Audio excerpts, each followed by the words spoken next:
whenever there's an episodic series, you can bet two men will talk to you.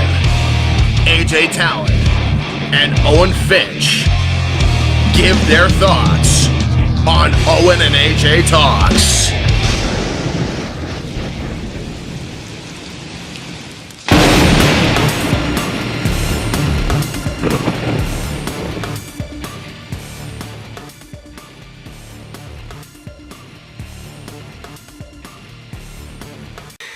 Hey, what's up, everybody? Welcome to Owen and AJ Talks. I'm Owen Finch, and I'm here with...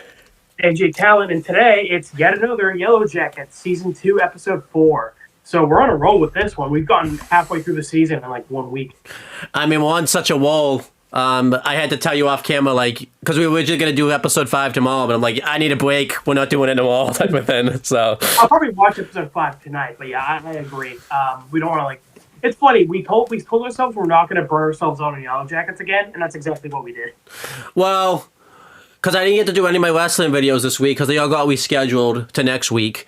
And then, yeah, well, again, we're on like a time crunch and stuff too. So it's like, you know. Yeah. But anyway, we're here for YellowJackets.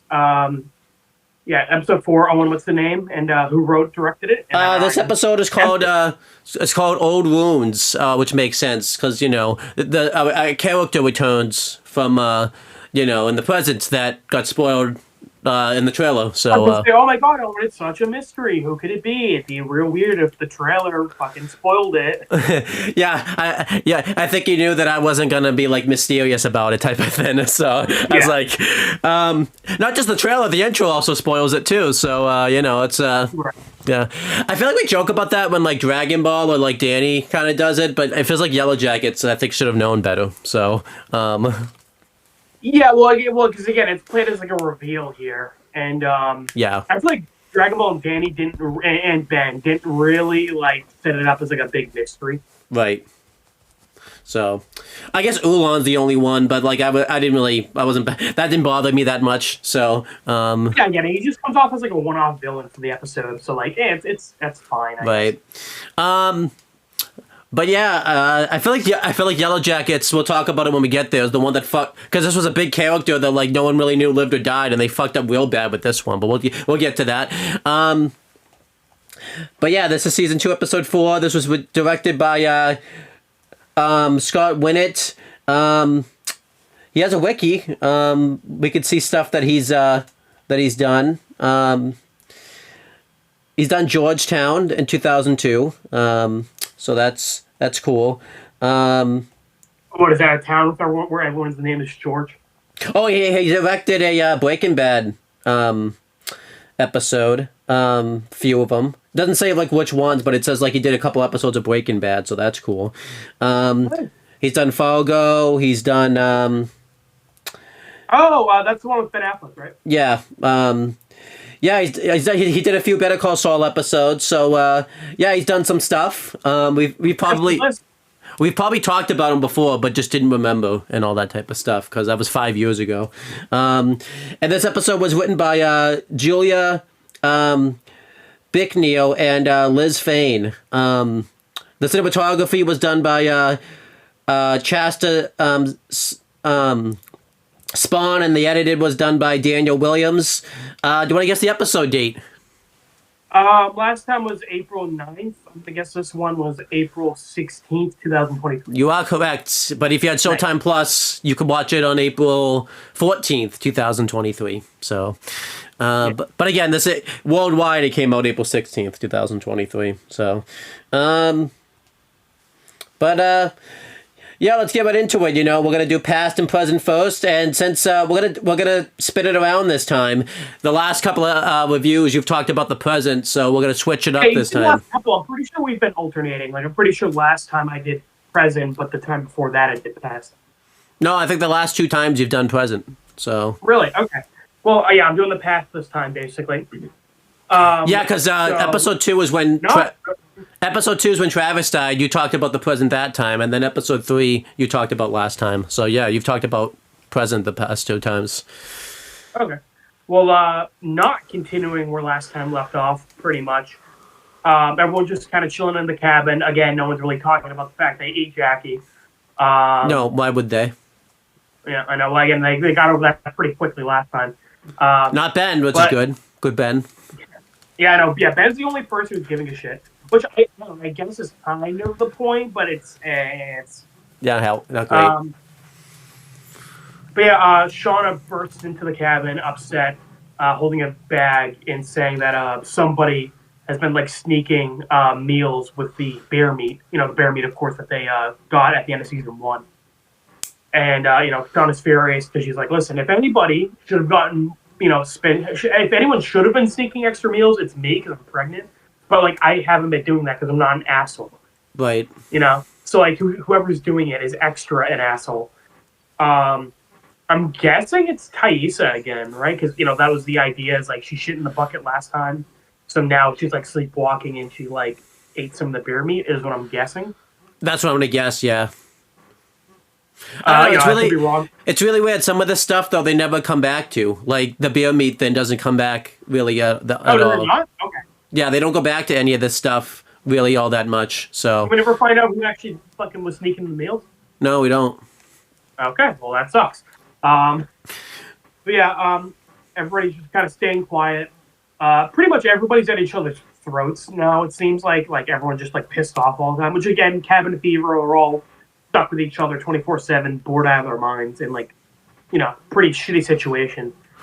They do a good scene with Ben here. I don't know if you would get into that. Well, Amara blames like him for like doing it. Yeah, that's what I was gonna get to. Yeah, is that her name, Amara? So I'm pretty sure she's been in the background since season 1.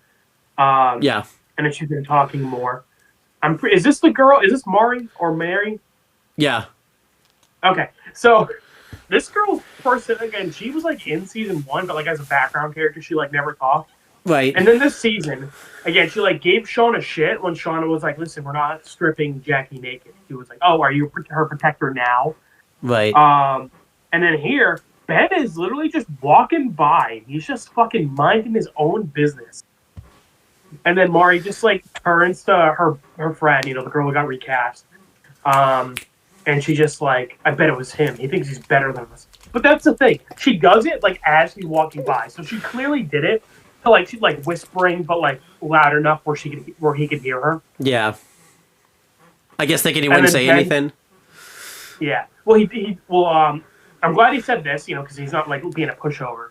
He says like, "Hey, in case I didn't take the meat because in case you forgot, I'm not exactly nimble in the snow." Which, yeah, exactly. Like, fucking, are you a dipshit? Like, how would he sneak out into, Yeah. Amari's just fucking stupid. She has a line later that I'll talk about that makes me laugh my ass off and I've rewounded this a few times because it's got the really good watchability, and I think that I'm going to get to later on. I think. Yeah, I think so. But then and they kind of just walks off, but then he turns around, he was just going to leave it at that, but then he turns around again. He's like, actually, if I did eat the bear meat, what would you do about it? Would you eat me? Because obviously Ben is still like horrified that everybody just fucking ate Jackie. Yeah. And the last time he seemed like scared that like he can't really defend himself. Like they could just decide to eat him, but he can't do anything. So I like that he's kind of like lashing out at the idea he's been pondering for a long time. Yeah, definitely. Well, I don't know about long time. We actually don't know how long it's been since Jackie died. Well, I think he's always been eaten and stuff. So. Yeah. But then Mari like stands up and like takes a couple steps towards Ben. Like she's got like I'm like, Mari, what are you gonna do? Are you gonna fucking beat up the crippled man? I know Molly's ruthless in this episode, by the way. Yeah, I know. I'm like, she's just so fucking like she's like bloodthirsty to the point of being stupid, which we'll get to later. Yeah. And then everybody, Natalie chimes in, and I like that Natalie was the one to chime in because obviously she's like friends with Ben. And she's like, all right, listen, everybody, calm down, just like And I also like that Natalie's the one to chime in because normally she's like the hot-tempered one. Yeah. So I like that she's kind of like trying to be the voice of reason. Right. But then Mari like starts fucking going in on Natalie. be like, it's your fault we're starving. And Natalie is like, what? She's like, yeah, because, you're not doing the ceremony shit that Lottie wants to do, and that's why we don't have any food. And like, first of all, I'm pretty sure in episode 1 of the season, Natalie was doing it. She just like was kind of just like dismissive of it, right? Yes. So Natalie's been doing it. She just like wasn't really believing in it. So I guess that's Mari's point, is like Natalie doesn't believe in like the forest god. So she's like, it's your fault. We don't have food. Yeah, I don't get that. Yeah, I don't get that. Yeah, Mari's just a fucking dipshit, apparently. I mean, I think that is a plot point in this episode, that she's going crazy. I would care if she was a character, Owen. I would care if she was a character. Hey, if she's gonna be Pit Girl, then I think we're meant to feel bad for Pit Girl when that happens to her. That's the point. Like, you said last episode, like it's implied she's like the girl who gets killed in the Flash Forward in episode 1. So I'm guessing they're just gonna make it like, we don't even feel too bad for this girl, right? Well, it's also hilarious if she's like giving everybody shit for like not believing in like the heart of the cards or whatever, and then she ends up getting sacrificed. That's pretty funny. Yeah. Yeah, the scene was a thing. It happened. Well, Natalie makes a great point where she's like, excuse me and Travis are the only ones going out there trying to find a food while you all sit around doing nothing. Yep. Which is a fantastic point. I guess they only have one gun, but like, they have knives. They can like, take some wood sticks and like sharpen it to like spears or something. Yeah. Like, I feel like everybody should be pitching in, right? Because like, again, as Natalie says, they have not been having much luck finding anything to eat. Right. So you figure like, like now that it's winter, more people would be like out hunting with them, or like they'd be splitting into groups. Yeah, considering the fact that like a lot of people's jobs they probably had when they were there originally, like, can't really happen now because it's winter. That's what I mean. Exactly. Like back when it was like still spring and summer, like, any of the jobs that they had, like foresting for berries, or like, getting water from the lake, like they can't do any of that shit anymore. So, like, they literally are just sitting around doing nothing while Natalie and Travis do all the work. Especially, too, because this is one of the reasons a lot of people turn on Jackie, like, back in season 1, because she wasn't doing shit type of thing. Deservedly so. It's just you kind of come off like now it makes everyone kind of look like a hypocrite that they're kind of doing Jackie. They're in the Jackie role now type of thing. So. Yeah, exactly. So, again, that's just, keeps adding to the thing of, like, I don't feel bad for many of the YellowJackets, because, like, they're all, like, bloodthirsty assholes. Well, the only one I can understand not doing anything is Shauna, because she is pregnant, so it's tough. Well, yeah, Ben and Shauna, I get. Yeah. And Misty, because they don't probably want to. Even Ben, he's like working with Natalie to like map out where they are and like the surrounding areas. So Ben, with one fucking leg, and obviously can't even really go outside with his crutches in the snow. He is doing more work than anybody else, aside from Natalie and Travis. Well, as we see, Van's been doing stuff, so I'll give Van. Yeah, that's like a little side quest. I don't know if that even really counts. It ends up counting. With helping them like survive and try and fight. Right. So. Yeah, but then Mari, I think Natalie, she gets sick of just Mari like just blazing the shit out of Lottie. Like, literally down on her knees, just, like, licking Lottie's feet, Pretty much. Worshipping the ground Lottie walks on. And Natalie's like, okay, you know what? Let's have a contest. Where, like, me and Lottie will, like, hunt for a day, and, like, whoever gets the most stuff, like, wins, basically. Yeah. Again, I think this makes sense from Natalie's point of view. She's a hothead. And, so I can see her, like, wanting to challenge Lottie. And also, again, I think she's kind of sick. Her and Thais are, like, sick of everybody, like, buying into Lottie's, like, mumbo-jumbo. So Natalie probably thinks, like, okay, if I can beat Lottie at this, then, like, people will, like, stop being all, like, religious and stuff. I like this, yeah. I like that they did this, and this hunt doesn't feel like force or anything like that too. Like that, and it gave purpose for this episode and everything like that. So I like that they. And before she declares it, like we kind of got like a nice divide. Like Mari, the girl who got recast in Van, were like talking about how like the birds were a sign, and like the bear was like everything, like believing Lottie has like powers, and then you have like Shauna, Ben, Natalie, and Kaisa like on the other side, like arguing with them, like no, that's all coincidences. Yeah. So I liked that we had like a nice, pretty even split amongst the cast. And I guess Travis was in the middle, which is just kind of a problem because you should be on the Natalie side, but that's a can of worms. And Travis is just not chiming in. Yeah. Oh, and this is another thing. I like that they added this in where Ben is like maybe those birds were like diseased and that's why they just like crashed into the building. But Misty points out like we ate the birds, like we would have gotten sick if they were diseased. Well, they've gotten sick by now, though. It seems like I don't know if that's an instant then. I mean, presumably it's like a week later. Like they probably would have gotten sick by now. Yeah. Okay. Oh, okay. I thought this was like the next day, so I wasn't sure. Is it the next? I mean, I don't know. Really, they didn't really clarify. Yeah, it would have been kind. If this was a week, I wish they clarified like when this was. I was. imagine Misty says that, and then like at that moment, everybody starts getting sick. Yeah, that'd be funny. Yeah. But yeah, let the games commence. Misty lays out the rules. Well, by the way, I like how Mari like accepts the challenge for Lottie. Right. And then here, when Misty's laying out the ground rules for like the hunt, she's like, "There's only one gun, so I don't know how you guys want to do this." And then Mari is like, "Oh, Lottie doesn't need a gun." Yeah, if anything, Natalie's the one that doesn't need the gun. So. Right. Listen, if I were Lottie, I'd just like be like, "Mari, shut your ass up." Right. You volunteered me to go out in the cold for fucking a day, and now you're saying I don't need a gun to like hunt animals? Like, what the fuck is wrong with you? I mean, hey, Lottie almost dies, so fucking Mari almost killed Lottie. I mean, to be fair to Lottie, though, she needs to stop. She's still because, as you know, this doesn't improve. She needs to start speaking up for herself more, but she never does. So, it's great. So yeah, again, Lottie should have spoken up here. Well, it's weird because again, Lottie just like I don't know what her opinions on this are. Like she accepts the challenge, but I'm confused on why.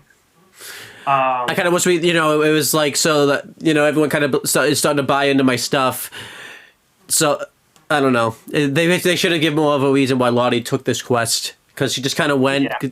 It felt like this was kind of forced of her to go on this quest more so than she chose to do it. Misty lays out the rules. Basically, they're going to be out there for like the day. Come back before sundown. If you don't come back before sundown, you're disqualified. Anything you kill, just leave it and let us know. We'll come back for it. So obviously, so like if they find anything, they don't have to kill it. Bring it back to the cabin. Go out again. Kill something. Bring it back. That kind of thing. Not the best. I mean, I thought they're making a game out of this, but not the obviously thinking survival sense. Not the best to just leave it though. Like, and if I was in the something else to come along and grab it. I mean, I can buy that. Like everybody's just so bored. Like they're just desperate for like entertainment, so they're like making a game out of this. Yeah. And as we find out, everybody is like, once they actually think they found something like legit, they like fuck up. They're like, fuck the game. Well, everybody except Mari. Oh, we'll get to that. I want to save that when we get there. So. Yeah. But they go out. Natalie has a gun. She's like, looking around. She ends up finding a big clearing, and then she goes like onto it. It's presumably like a lake. Mm-hmm. Well, it is a lake, but like I'm just saying, like at first you can't tell because obviously the ice and the snow. But Natalie stumbles across something on this big clearing, and we don't actually see what it is. We get like the point of view from like inside of the ice, which is cool. I like that, yeah. She finds Captain America, believe it or not. He's been there. Oh yeah, that's right. Yeah. Yeah. Or she found Aang. She found Aang. He's been frozen for 100 years. I think Cat looks better though, just because Sure. I think Cat looks better. Yeah. It's Captain America and Aang, like they were in the same iceberg. That'd be awesome. Yeah, I can see that. But yeah, Natalie freaks out and she runs back to the cabin. And this is cool. Bringing back what happened last episode, it's a big white moose. I don't know if this is the same one from last time, because before it was like vague if that was real, if that was like a vision. Right. Natalie did shoot the moose last time, so it could be like Natalie did actually hit it, because we thought she missed. Right. It could be that she hit it, the moose ran away, and then like ended up dying from it. Yeah, I don't know how he would get into the water though. Like again, we don't know. Yeah. Oh, yeah, maybe that was just like a vision. Like that was foreshadowing that like Natalie would find like a real moose. Yeah. And the forest god is like, I don't know, just doing that for some reason. Again, he's trying to get somebody else to come over to him. He's really sick of Jackie and Laura. Please, I need somebody else. That'd be awesome if Oolon ended up being the forest god, just because we've been making a big joke out of it. I would love that. He was like, please, I need a new wife. These ones suck. They took over my house. Yeah, but Natalie's like, oh my god, we found a moose. It's in the lake. I'm gonna need help getting it out. This thing is huge. You can feed us till spring. And that's perfect, obviously, because they've been having so much trouble finding anything. Right. And Ellie found something that could like get them through the winter. And Mari, everybody's like rushing. Well, not everybody. Only like some people go to like grab the moose, and then like half of them like stay behind for some reason. Like you figured this would be like all hands on deck, but like some people just decide to be assholes and like not help. Yeah. Like obviously Mari and the recast girl, they stay. I get why Ben didn't go. Because he can't. Right, but like I'm pretty sure a couple other people stayed in the cabin. Well, what you're missing Maury's big thing. What does Maury say? Oh yeah, I was gonna say it. So Mari is like, whoa, we're not allowed to help during the game. It's cheating. And Ben is like, Mari, nobody gives a shit about the stupid fucking game. This is about survival. This could save us. Honestly, and Mari, despite being told this, is like still being pissy. She's like, Misty, you gave the rules. Like, what are you gonna tell Lottie? And even Misty's normally just having a good old fun time. Yeah. In the cabin, like she's loving being out in the woods.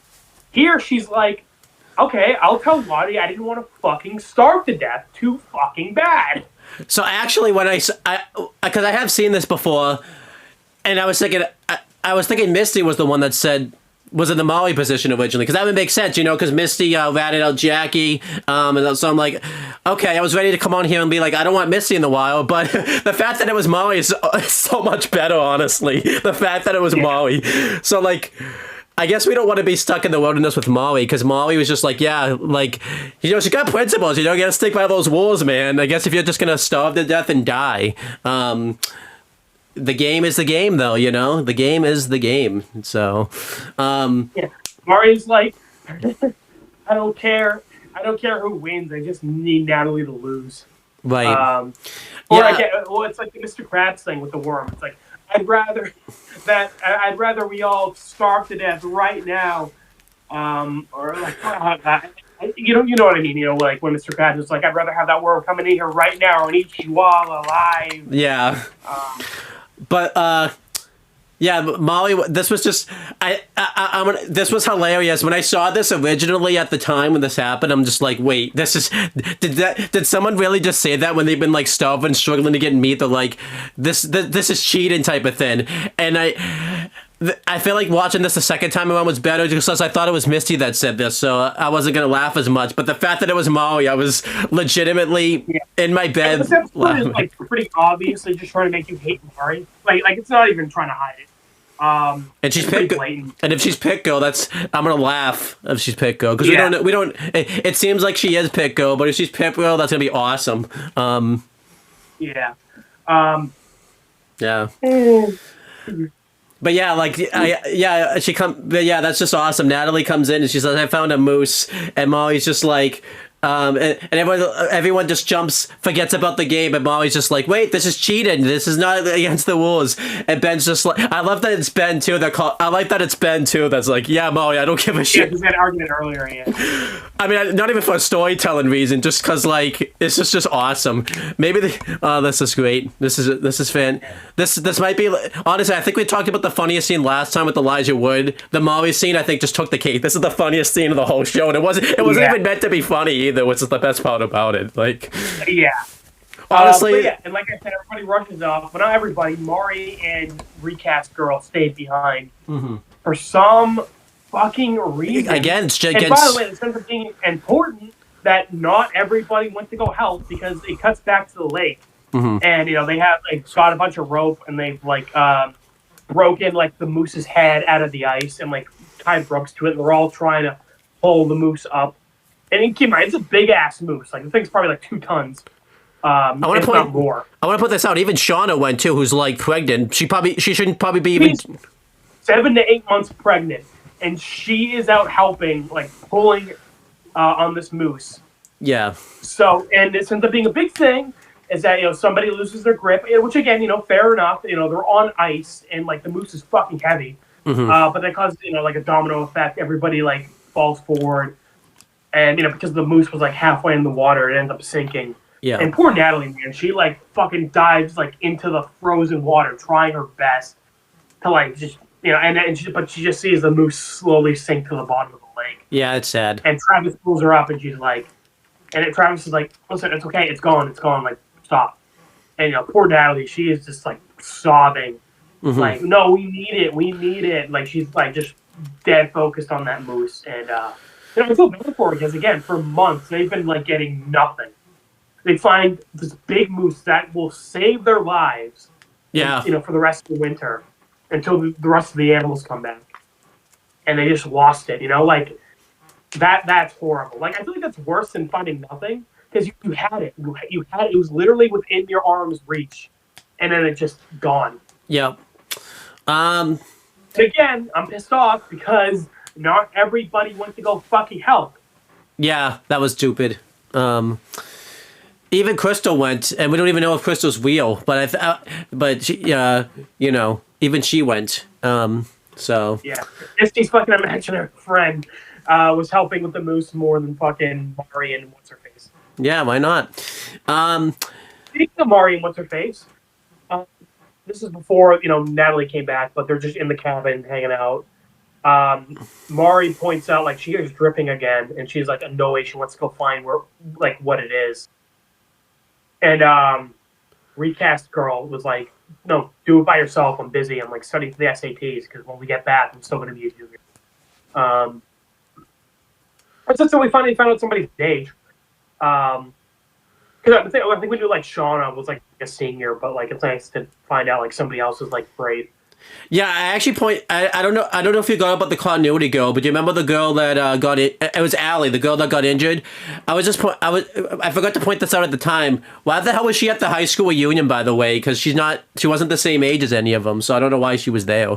Yeah, I forgot about that, but yeah. But yeah, I like that we're finding out people's ages, I guess. So it's cool. Yeah, but Mari's just look, please, come on, help me. And she's okay, fine. It's so funny that these characters were not, they were there, but they were not characters. They didn't speak. Yeah. They didn't do anything in the plot meetings. They went on, the wood thing, the wood quest with Thais in season 1.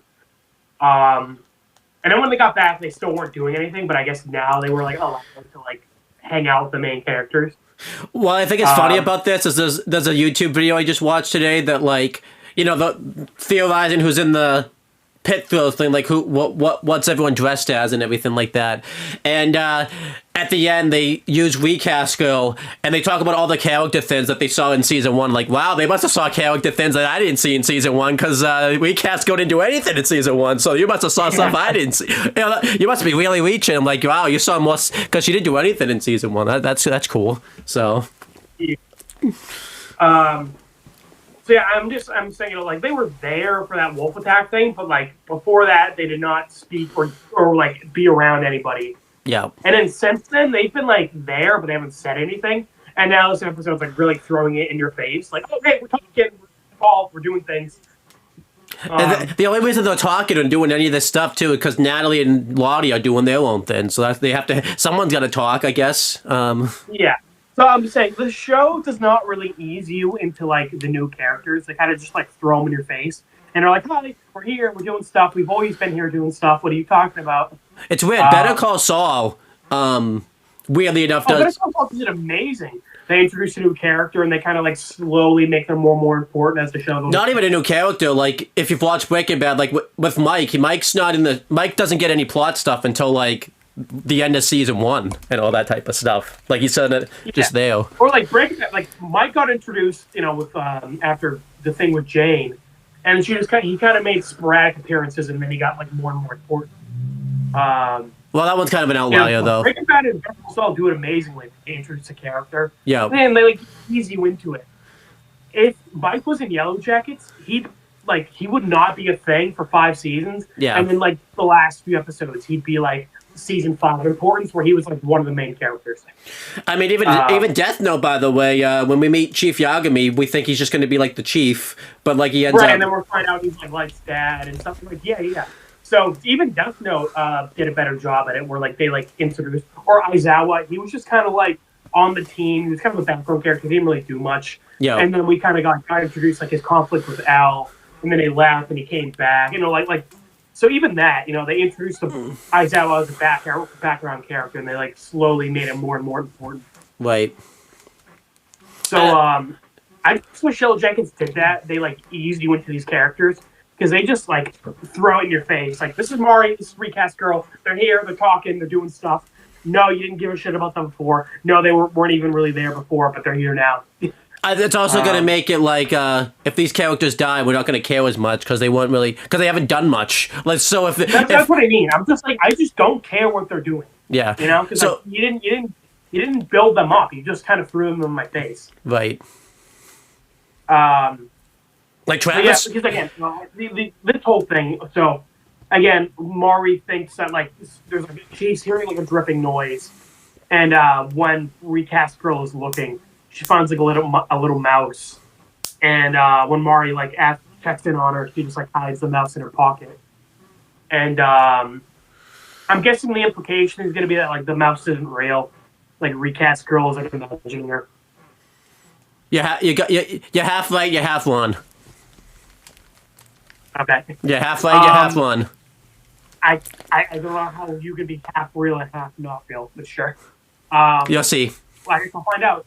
But yeah, so basically the thing this thing is setting up is Mari and Recast Girl are going fever crazy. And I just don't give a shit. Again, they were like not characters. Yeah, we didn't see them. They're going crazy. We didn't see what they were like before, so it doesn't really... Like, these character changes kind of feel forced, like you said. I feel like not because they weren't characters before, but the point of having... Like, it'd be better if seeing them go through this cabin fever if we saw what they were like before they went through cabin fever and all that type of stuff. Or, I mean, again, Breaking Bad, look how Walt and Jesse are like episode 1 versus the final episode. Or hell, Death Note. Remember when Light got amnesia for those couple episodes? Yeah. And then we got to see like what he was like before the Death Note. Yeah. So, yeah. I mean, look at Hank from season 1 all the way to season 5. Yeah, exactly. So yeah, I just don't give a shit that they're going crazy. Or if they're like not going crazy and Mari is actually hearing dripping noises and Recast Girl did actually find a mouse, then cool, I guess, good for them. Well, if they actually are hearing dripping noises, how come Mari can only hear it and not the others? I would ask that question. Yeah, I know. I'm pretty sure it's like the idea is they're going crazy, but like if not, then like okay, cool. Right. And when it's also funny because they have a perfect example with Thaisa, where Thaisa is like sleepwalking and she's going crazy. So when you have a really good example in Thaisa or in Ben, where he, last episode and this episode, he's like imagining all the stuff with Paul. Like you have two really good examples next to Mari and whatever the fuck her name is.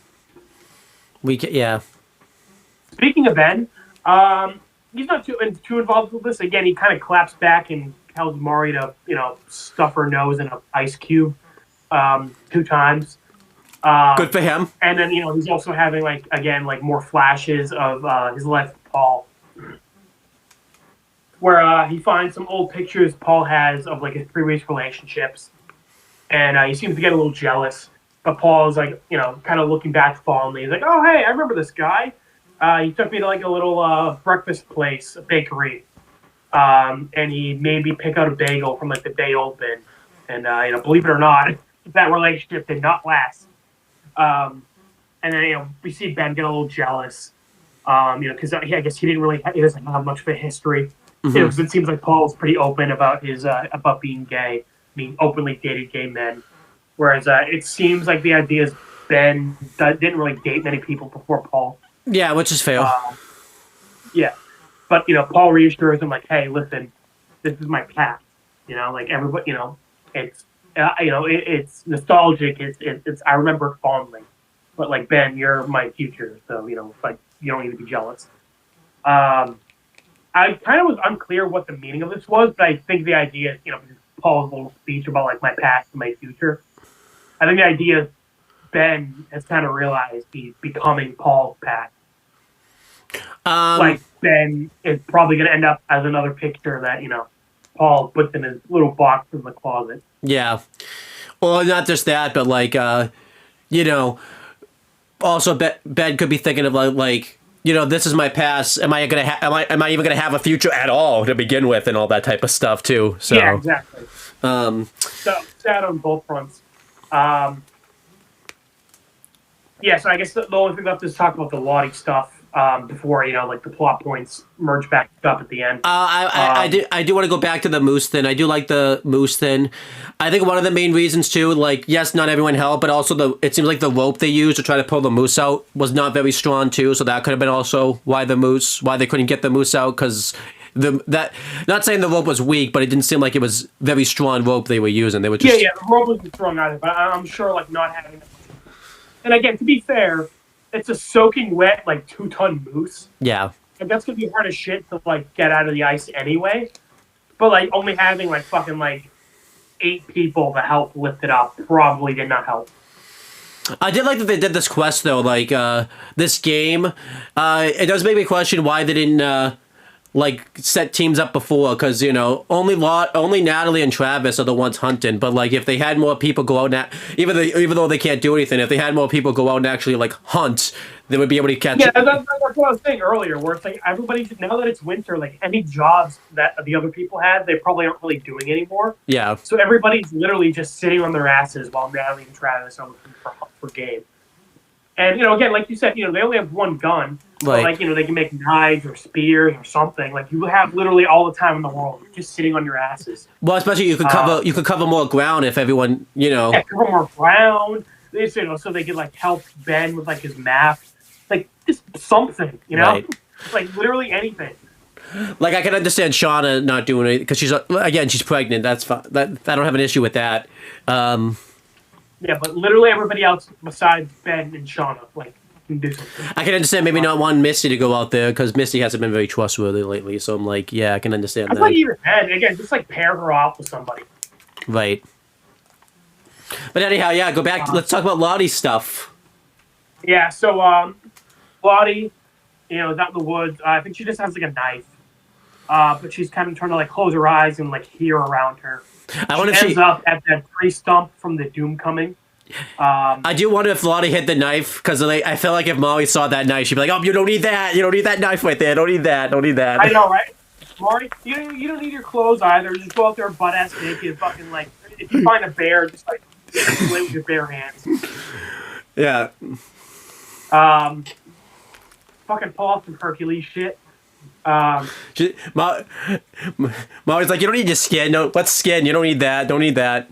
Don't need any of this. You don't need a heart. You don't need that." Just whips her heart out. I love that. Yeah. Don't need that. Don't need organs. What is that? I bet you can do this with your hand tied behind your back. No, not even tied behind your back. Just missing. We're gonna cut off your limbs. Yeah, why not? Just fucking wobble around. Yeah. I imagine they cut off Lottie's leg and Ben's like, "Sweet, free leg." Yeah. It's like that scene in Family Guy where that like Canadian helped him get to the North Pole. He's like, I'll give you all my money and my leg, and they like walk his leg, and Brian's like, "Why do we take his leg?" He's like, "Oh, we can't question the customs." It's like that scene. That's funny. Excuse me. Yeah, so Lottie just, she ends up in a tree stump. She cuts her hand. and like bleeds onto the stump. This is also the stump from like the end of season 1, where we saw Misty Van and Lottie like worshiping the stump, like putting like the bear heart there. Yep. I'm guessing that already happened. What? Like when those 3 like offered the bear heart like at that stump. I think the implication is that already happened. I think that seemed like because they killed the bear at the end of season 1. The implication is that that's already happened. I would say. Yeah. Yeah, but basically nothing really happens when Lottie offers that blood, and she keeps walking around. And she's getting like hypothermia and like freezing. She's like getting delirious. And then she starts to imagine herself. Well, she ends up where the plane used to be. And she sees the plane like in time. And when she goes inside, she sees Rupert. Not Rupert. You were fucking talking about Family Guy. Whatever the fucking bear's name was, I don't give a shit. Yeah, Rupert. And then she like climbs down a little tunnel that's in the plane. Oh, and I don't know if you caught on, but this isn't actually happening.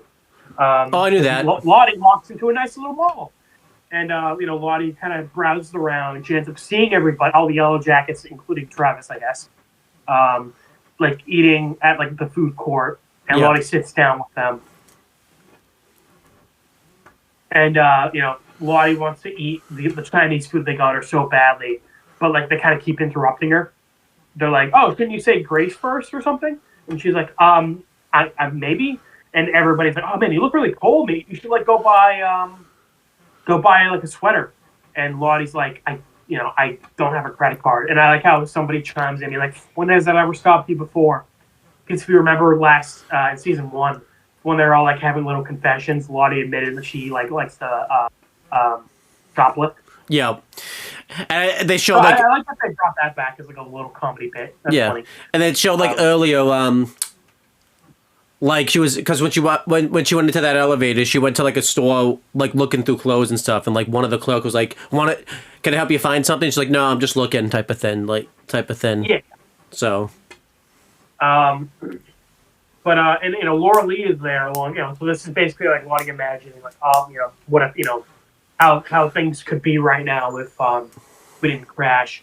But Laura Lee, stands up and she starts like speaking to Lottie, being like, "Listen, Lottie, you're gonna freeze here. You need to go." And Lottie like doesn't want to leave. She's like, "No, please let me stay here. There's food and it's warm, please." Yeah. But Laura Lee pushes her, and it ends up cutting back to Lottie in the woods. So basically, Lottie was hallucinating, like imagining. Because again, thanks, Mari. You just had Lottie fucking going out in the snow all day. Yeah. Like, she was fucking like, and again, she's schizophrenic. She's fucking like hallucinating.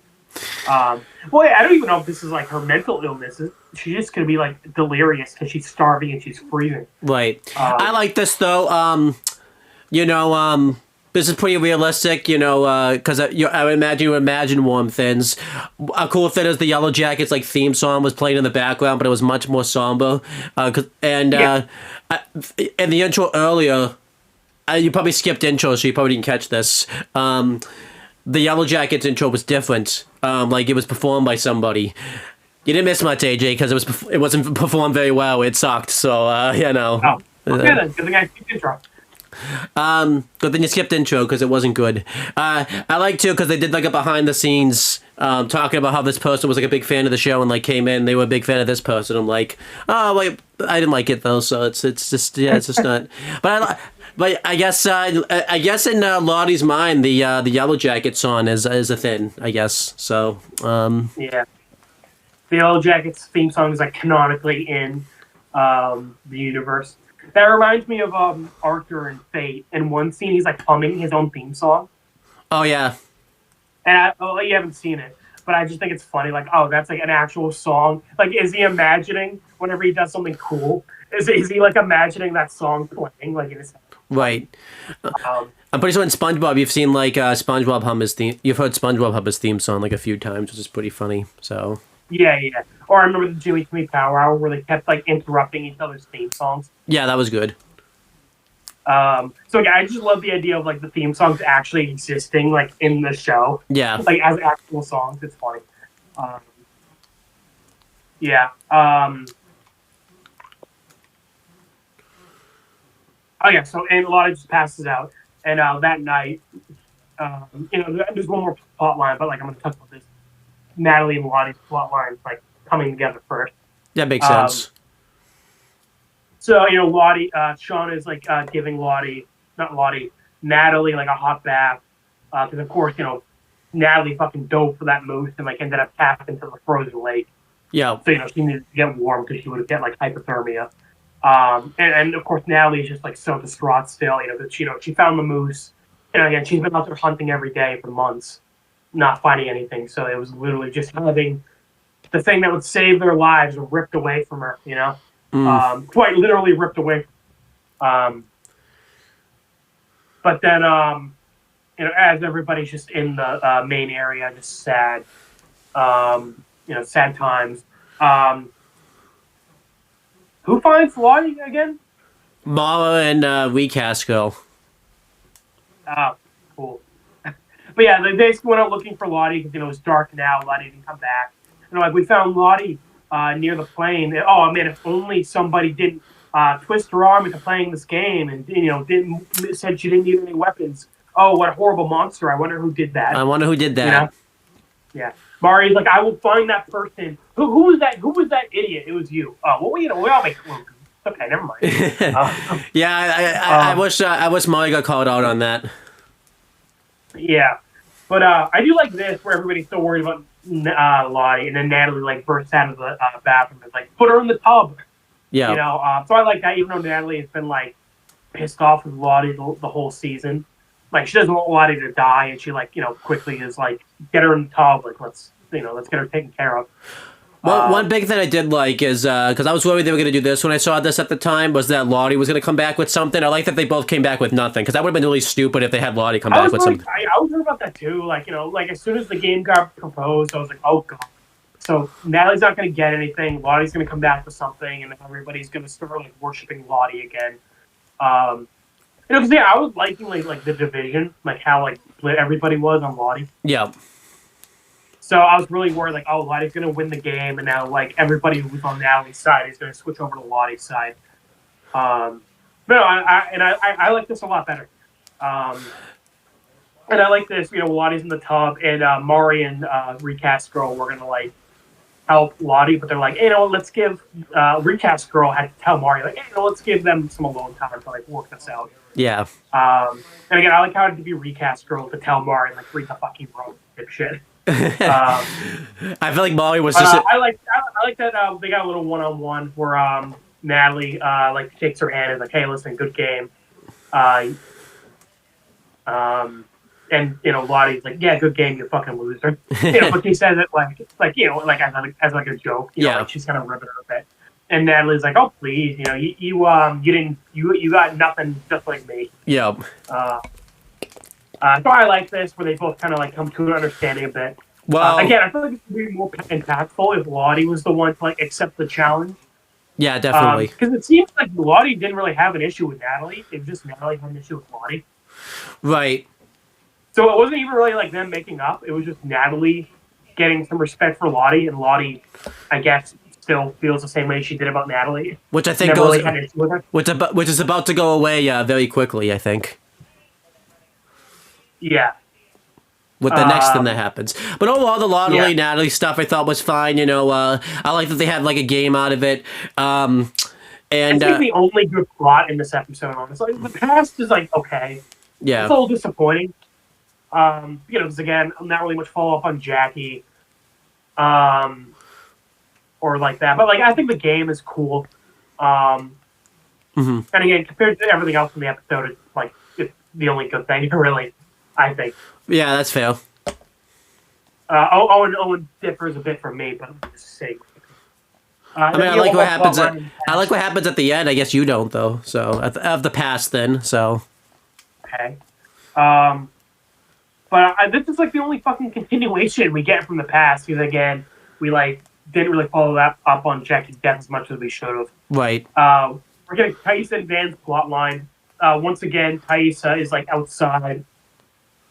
He's like standing in front of a symbol on a tree.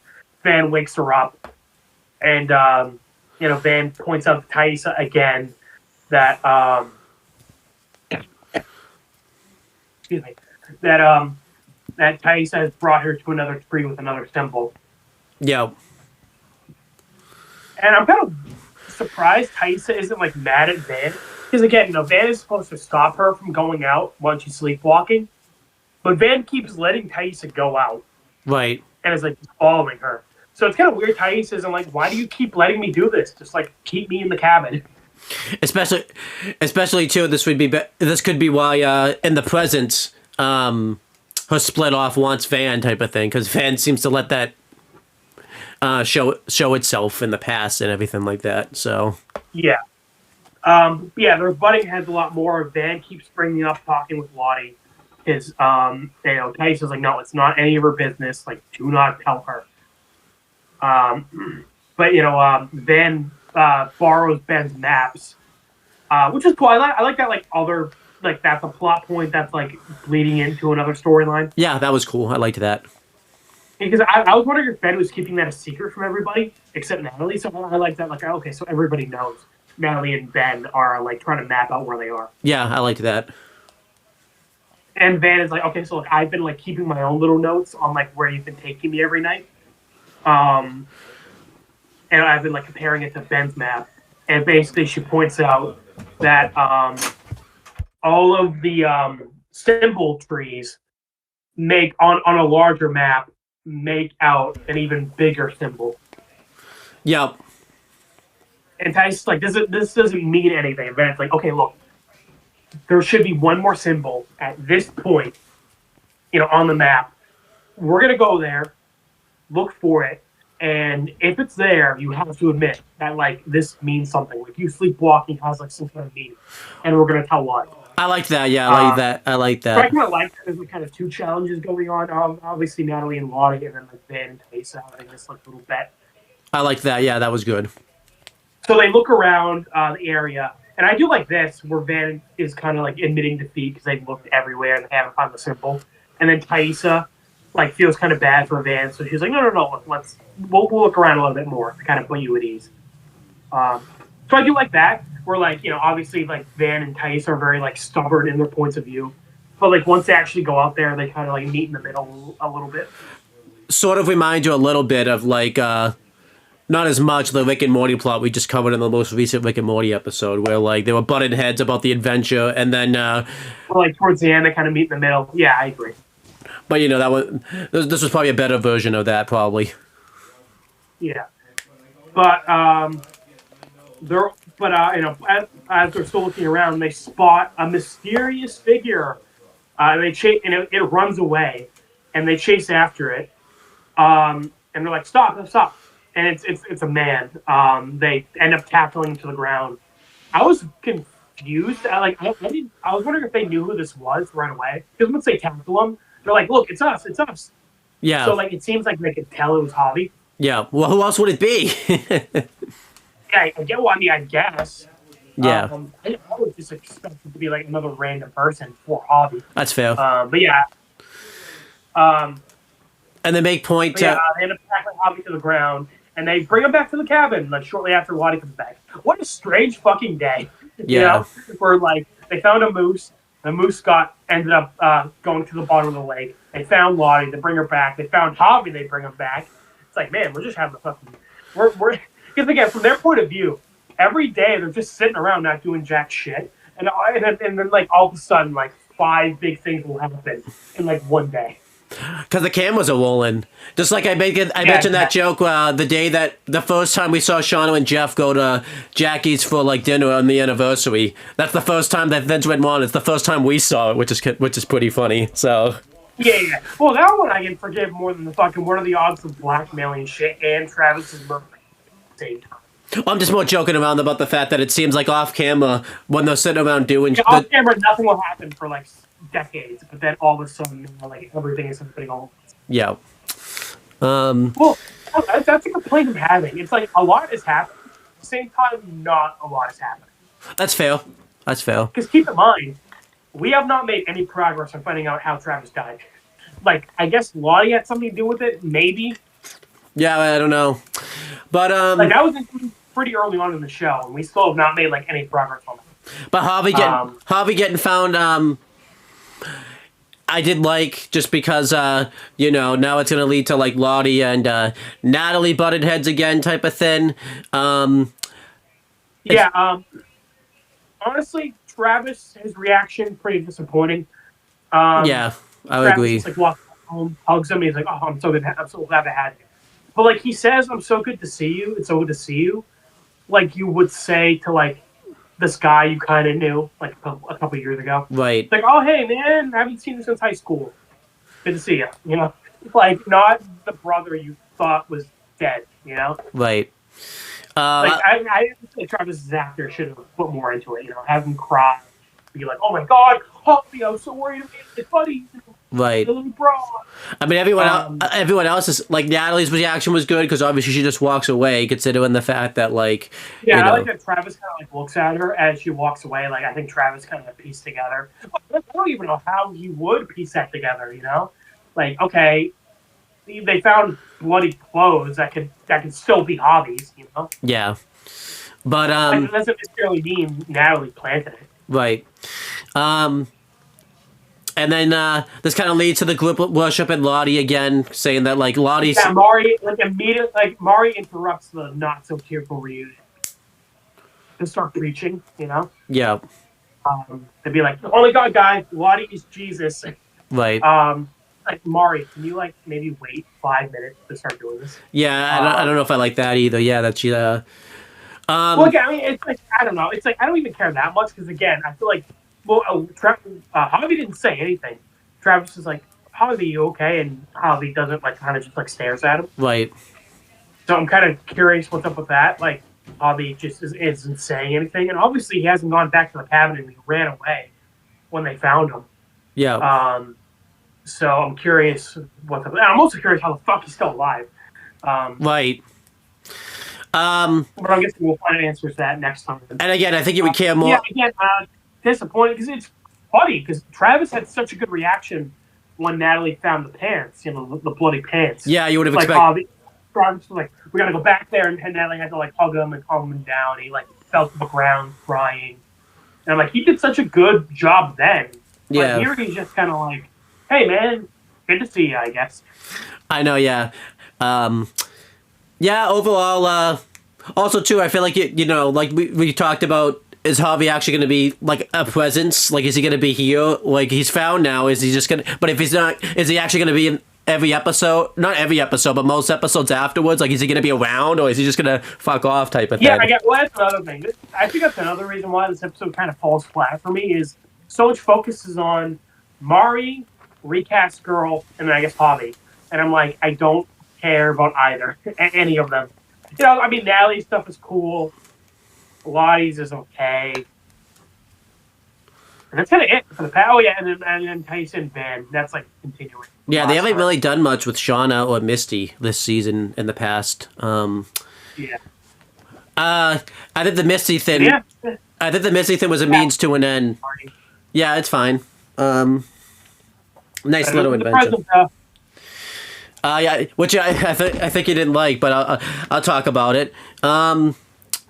But yeah, I finished before an hour, so there you go. I'm getting better and better. There you go. 2 minutes before an hour. That's awesome. A whole 2 minutes. But yeah, in the present, I guess I'll talk about Thais's plot first, since it's the shortest one. It's not much of anything. Thaisa, I guess we found out was sleepwalking because we see that she goes over to her house and, you know, I guess it's apparently the other Thaisa, the lady in the tree, is showing her like a key and opens up like a, you know, like a cabinet, a filing cabinet of a place, and she's gonna take a nice little trip. I wonder what she... flashback to season 1 because remember Thaisa hired the reporter, and the reporter meant to like make the rounds and interview the YellowJackets, and the reporter says like, "Oh yeah, you know, these YellowJackets, a lot of them are like off the radar. It's hard to find them." And then obviously we found a lady in the tree has the files on the YellowJackets. I guess so, yeah. So that makes me wonder, was that a coincidence? Or, like, was, like, Taissa subconsciously... You know, because, of course, she wanted to interview the YellowJackets to make sure none of them would talk during her campaign. But it makes me wonder if, like, deep down, the lady who is sometimes in the tree, like, if she was, like, pushing Taissa to be like, hey, find where all the YellowJackets work, because they want to know where they are, you know? That could be it. That could be something. We'll see.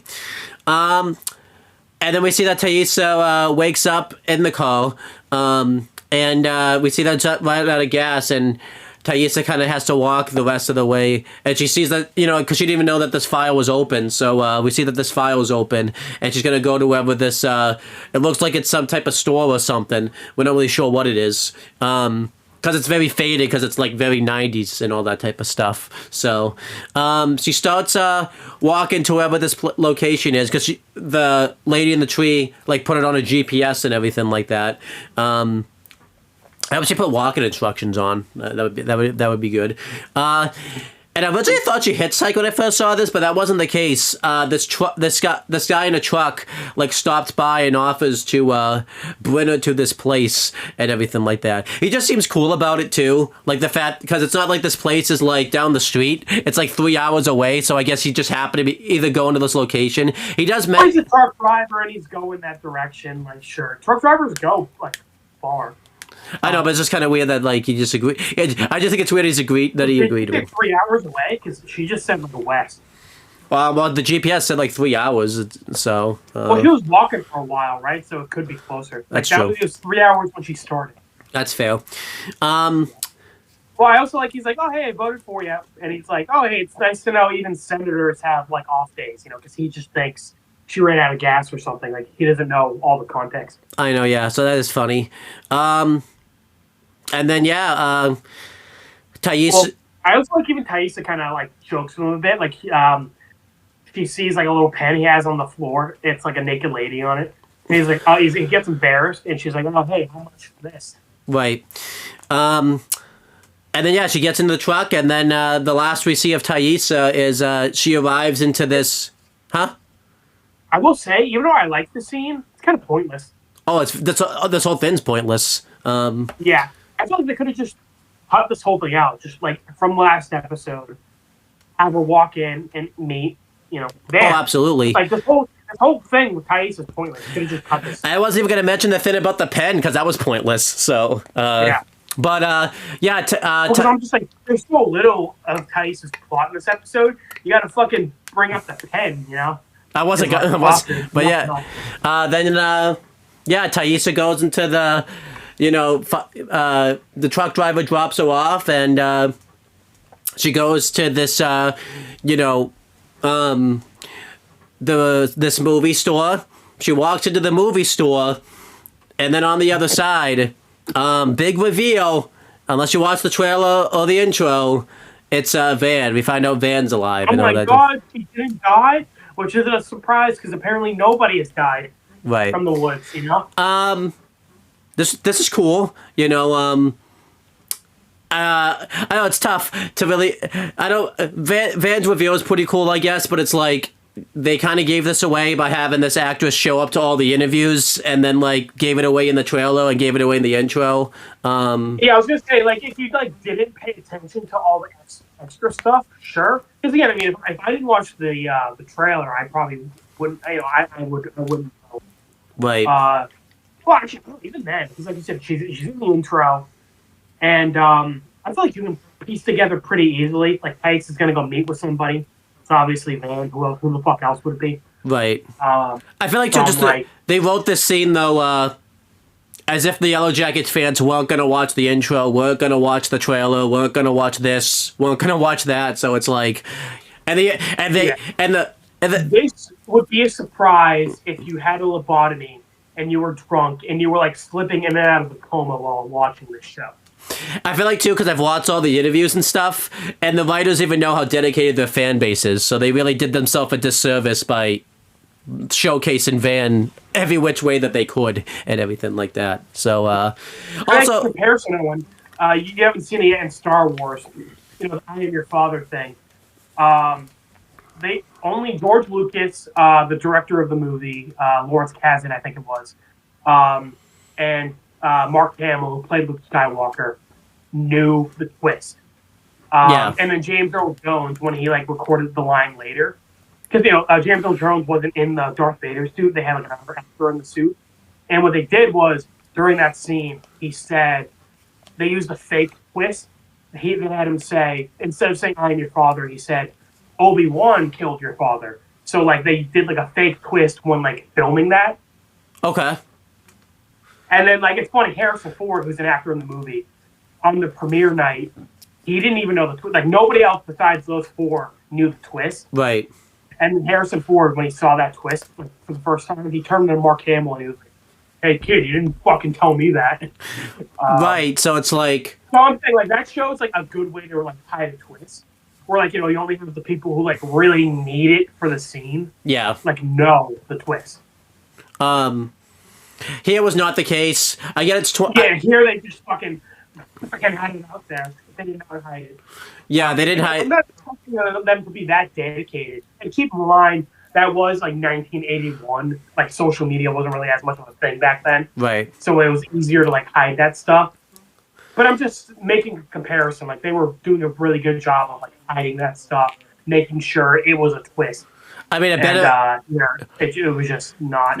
I mean, a better comparison. I can't like Kim's whereabouts in Better Call Saul. You haven't seen it, but like it's kept a pretty big secret up until the end of the show. El Camino. Remember, Bryan Cranston talked about how it was like very secretive. How they flew him down to Albuquerque for the weekend to like film that like the couple scenes that he was.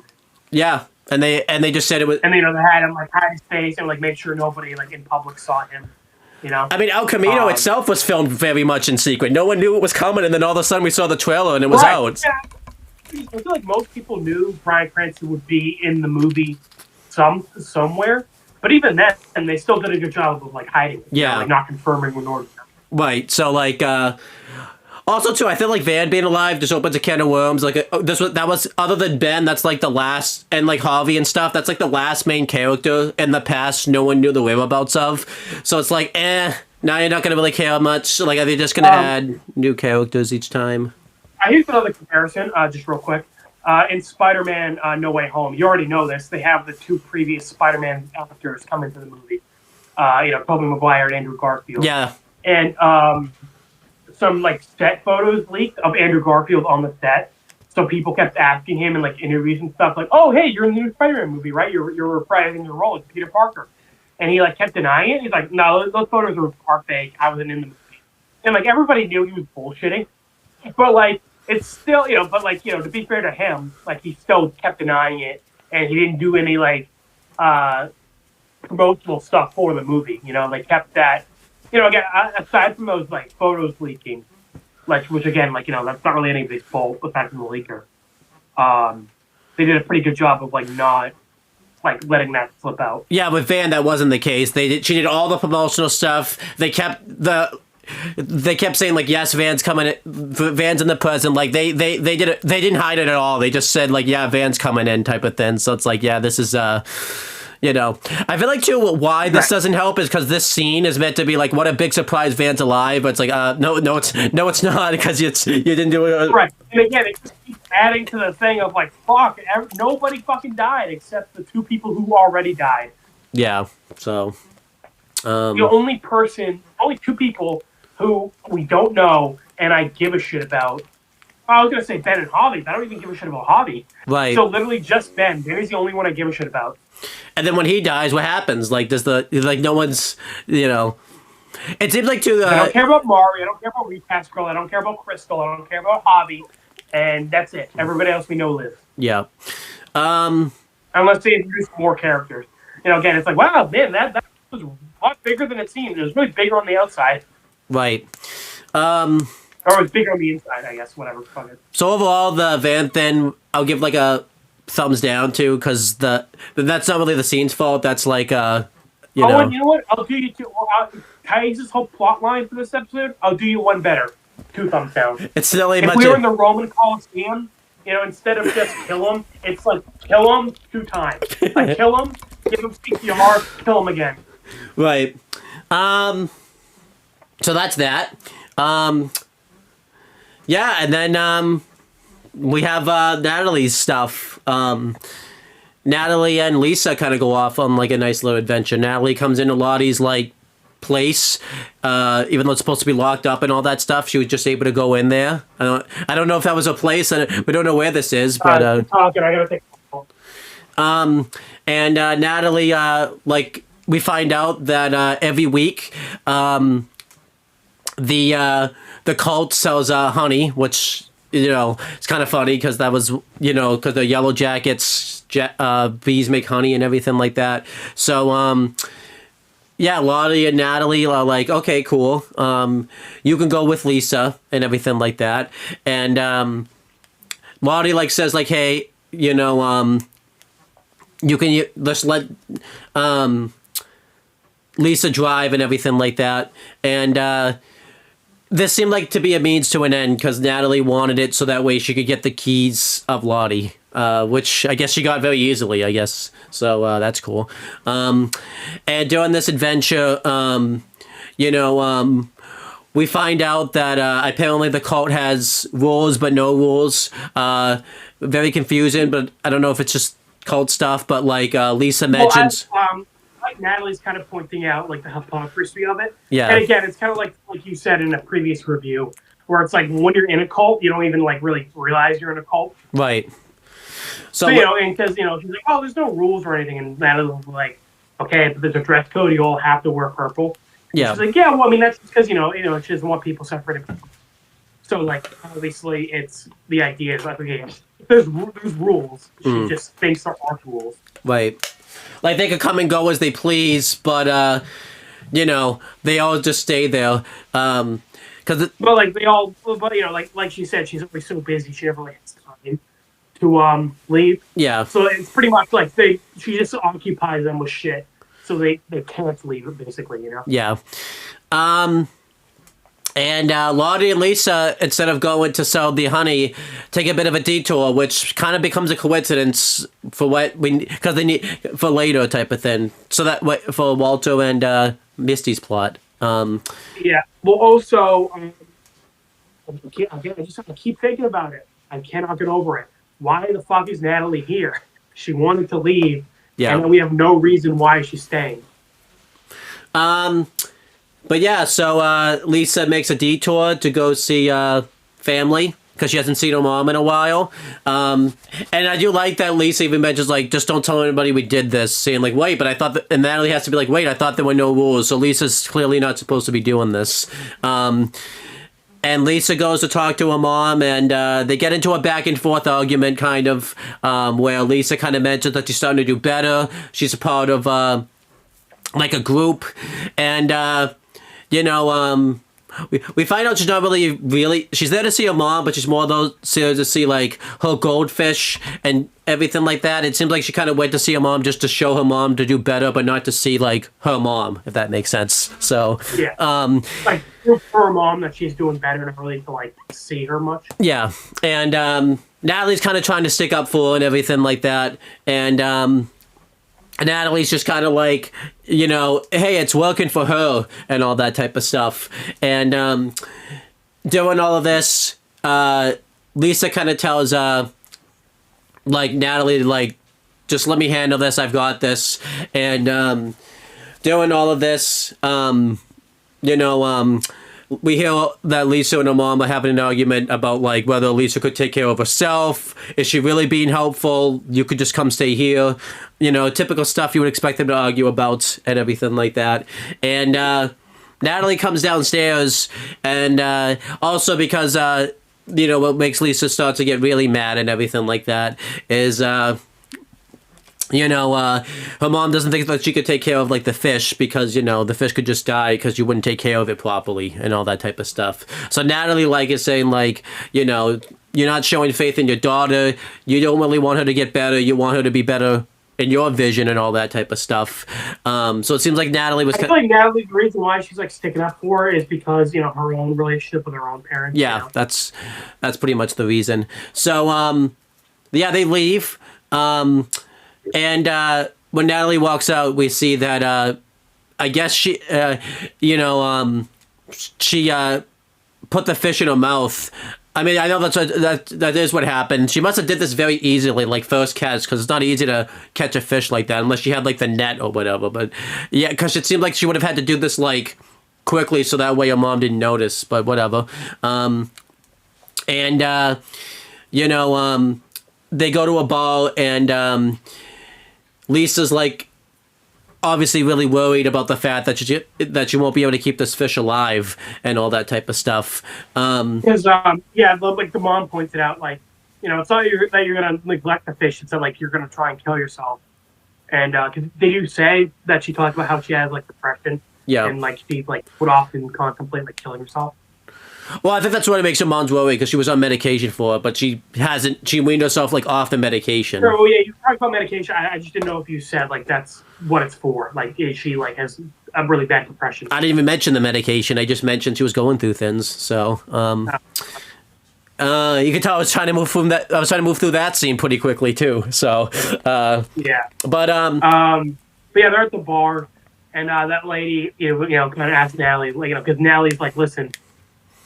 Do you want to kill yourself today? No. Then fuck it. It's tomorrow's problem. And then, the purple girl is like, purple fork girl is like, so what about you? You tried, I was there when you tried to, do yourself. Like, what about you? Are you going to do that? Which I don't think was, I don't think what was, I mean, that scene was very quick, but I don't think she actually was there. That's just something they added in because it didn't even look like that actress was even there. So that's bullshit. So, yeah. I also don't. I don't know. I'm like, I feel like it's supposed to be a message of like just live in the now. Like, don't worry too much about the future. But at the same time, okay, so like, not if you're suicidal. Trade is in the wrong here, and like, yeah, the mom was like fucked up, kind of, and like, but she was worried about her, Yeah. And like, obviously, it's like, listen, you're in a cult. Like, take your medication. Maybe the medication isn't the best for her. But I'm like, okay, so this whole, like, I'm not going to kill myself today, so, like, I'll worry about it tomorrow. I'm like, I don't know if that's a great message to have, Yeah, I agree. And like I said, when you just said, like, live life by the day, like, if you're suicidal, that's probably not the best message to have and all that type of stuff. Right, what if tomorrow's a really fucking shitty day? Yeah. Yeah, it seemed, and then we see later on that Lisa's like showing everyone a goldfish and everything like that, and Natalie has the keys, and it seems like Natalie planned it so she would get the keys to like break into Lottie's den. That seemed way too easy. I feel like that should have been more of a struggle, and I would have liked it if like Lottie planned that Natalie would go on this trip. Knowing Lisa would go low, but it doesn't seem like that was the case. It seems like this was more so Natalie pulling the strings than Lottie pulling the strings. Like the Lisa thing just feels like filler. Just feels like, yeah. I mean, Natalie got the keys in the first scene with her in the episode. She didn't even need to go on the... There was no real need for her to even go on the trip if she already has the keys. Right. You just tell Purple Fork Girl to fuck off and then use the keys to get into where she wants to go. Yeah. Again, with Thaisa, can I just cut this whole thing? The idea is they want to make Purple Fork Girl like a character. But I said, like, I'm more willing to accept her as a character than Maury and Recast Girl. But like, yeah, I just don't really care much. And again, I think the message sucks of like living by the day when you're suicidal. A really fucking dumb message to give. Yeah. You might have changed my mind on this episode. Again, I don't buy that Natalie would like bond with this girl. Sure. I can see Natalie sticking up for her against her mom because, of course, Natalie has her own issues with her dad. Yeah. But, I think this whole thing was to, like, make them bond, and I just don't buy it. Right. Also, too, I think this girl Lisa kind of has the same problem as Molly and Recast Girl, where they just kind of started to you would have thought for episode 1. She should that should have been like it, like random person that Natalie just stabs and all that type of stuff. But they actually turned her into a character, and not a great. I don't think she's not really that great of a character and all that type of stuff. I mean, we're finding about her like depression, I guess, and like why she joined. I think it's okay to like get like to see why somebody joins Lottie's cult. She is like supposed to be the average person in Lottie's cult. You know, like they have their own issues in their life, and they found good things in the cult, I guess. Yeah. You know, but like Natalie being the POV character for this is weird because again, Natalie doesn't buy into the cult shit, and she like wants to burn it all down. So. Right. And why is she still there? Because she's made it pretty obvious she doesn't want to be there. So, yeah. I feel like if you're going to have this girl tag along with anybody, have her tag along with Lottie or something. Right. But Lottie couldn't tag along with her because she's going through her own shit. We find out that Lottie's been, Lottie meets with a therapist. Obviously doesn't tell anybody that, because Lottie, she already did that in episode 2. That was a one day of doing that. She just lies to Natalie saying she's going to the bank when that wasn't the case. She just goes to the therapist and all that type of stuff. So we also find out like she doesn't go to the therapist very often. Like she only goes like once a year to like refill her medication or something. Yeah. So she wants to she goes to the therapist and she wants to up her medication. And the therapist that is here isn't like a typical therapist. This person, I don't know, actually, I forget what they said happened to a therapist, but... the other one's on sabbatical, they said. So he's just like on vacation. Good for him. Good for him. Good for him. The only reason they did this was to have Lottie like explain to like the new doctor like what her deal is. Right. I like to think that guy went. That's the only reason. Like it's like we just need to have a new therapist, so Lottie has a reason to like talk to her about her bullshit. Well, there's more to this therapist scene than meets the eye, so I'll just say that. Oh, okay. It's gonna be like a thing. Okay. Yeah. Fine, I guess. But I'll make this joke. I like to think that the other therapist went on vacation with Wash and the Meta, and he's also in the desert. Yeah. Just looking for the Doc. Doc is their therapist. That'd be awesome. I can see that. Yeah. But the new therapist says like but it's really weird though, like there was no reason for Lottie to even tell the new therapist about the medication because the new therapist mentioned that she, read her file and everything like that. So that was weird. But,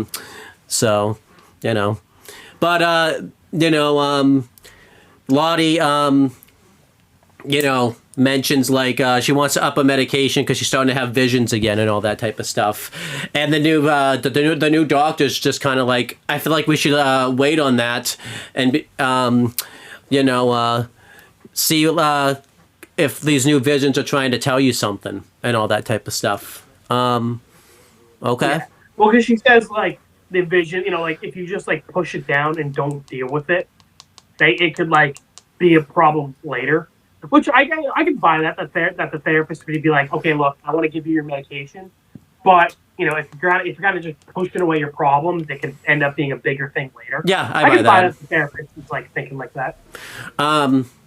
It'd be better if the old therapist was there, not the new one. That'd be better. Yeah, if the old therapist who had like been working with her for a long time, and he's like, listen, I've been meeting with you a long time, and maybe it's not a good idea to like just keep doing this, something like that.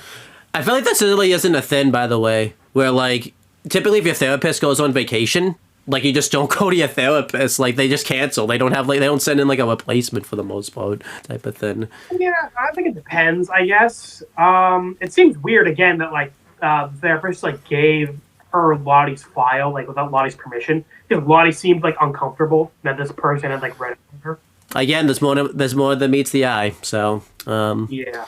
And then later in the night, this confirms that Lottie, like the vision Lottie had last episode, was the first one she had in like a long time, I guess. And she's not gonna tell anybody about it. That's awesome. Yep. She told the therapist, I guess. That's something that's better than before. Yeah, she told the therapist. That's cool. And then later in the night, we see that Lottie's visions are still coming back. Because she's going through like greeting codes and stuff like that, and she sees that she's having a vision of there's a queen card in there. With no eyes. Well, unfortunately, this is more to this than that, and it's. Unfortunately, okay, that's interesting. Like, unfortunately, as in, like, if something bad happens or like it's a shitty storyline? Both, I guess. So. Oh, okay. I mean, you might like the storyline though. You might like where it goes. So. Yeah, fair enough.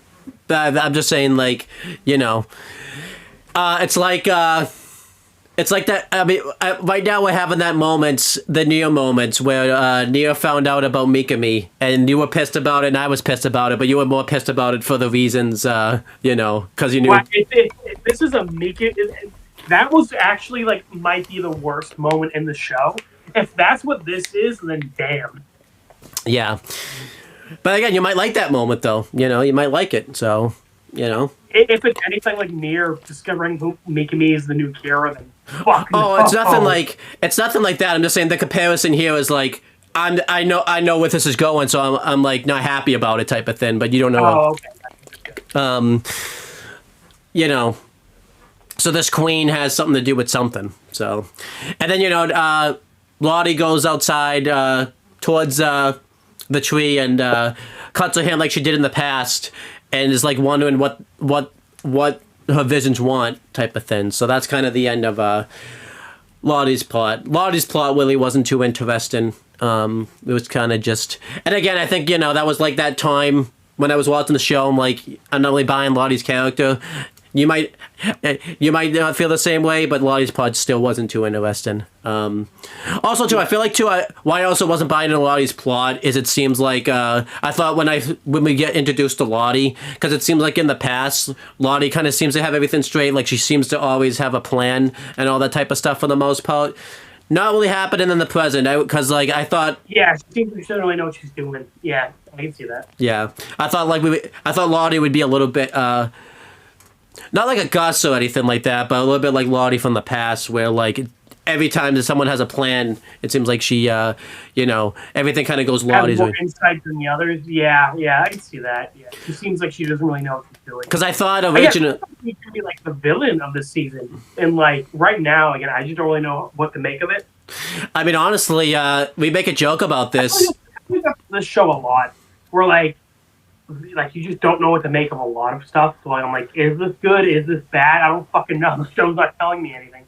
Also, I think what's funny about this, we make this joke about this, but like when Rick and Morty at the end of the episode of the M. Night Shyamalan reference, when they just leave at that point and like, oh, that was ridiculously easy. Natalie getting those keys was kind of that moment like, wow, that was too easy for Natalie to get those keys and all that type of stuff. Yeah. Like, okay, that's cool. But that's it for Lottie's plotline. We got two more. We got Shauna and we got Misty. So Misty and Walter's I'll talk about since they're more connected to the cult stuff. Yeah, Misty and Walter are heading over to the cult. They don't. They seem to not make this cult hard to find. It's pretty easy to find. I don't know if that's just a cult thing or if I would think this cult would be harder to find. I guess it kind of is, but kind of isn't. Pretty decently sized community. I'm kind of surprised they couldn't just GPS it. Oh, they did. I think. Well, they got to that town and then they had to like ask around. Oh, that's fair. Well, I guess they just went to the town. I guess so.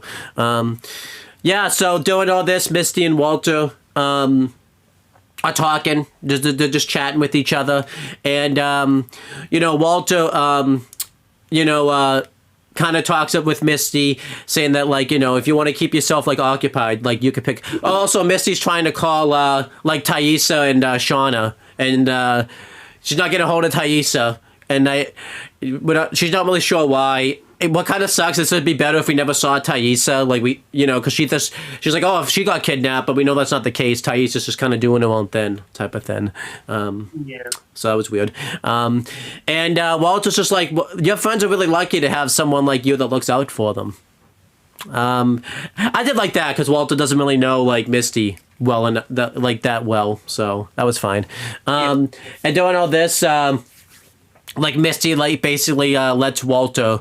Walter lets Misty like pick the soundtrack of the songs they're gonna listen to, and when she opens up, it's all like a bunch of mixtapes and stuff, and it's all tapes of like I guess music, of like classical music. So Misty kind of thinks that Walter's like a YellowJackets. Yeah, it's like all of her favorite songs, pretty much. So Misty's like, okay, you know too much about me. Yeah, and Misty kind of thinks that Walter is, like a Yellow Jackets fanatic. And this works because, for all she knows, she thought Adam was the blackmailer, so she's probably thinking, like, does Walter want more than, and type of thing. So that makes sense. It sounds like you'll get fanatics like that over, like, they've, like, gotten people like that every couple of years, like, where people just become, like, obsessed with them. Right.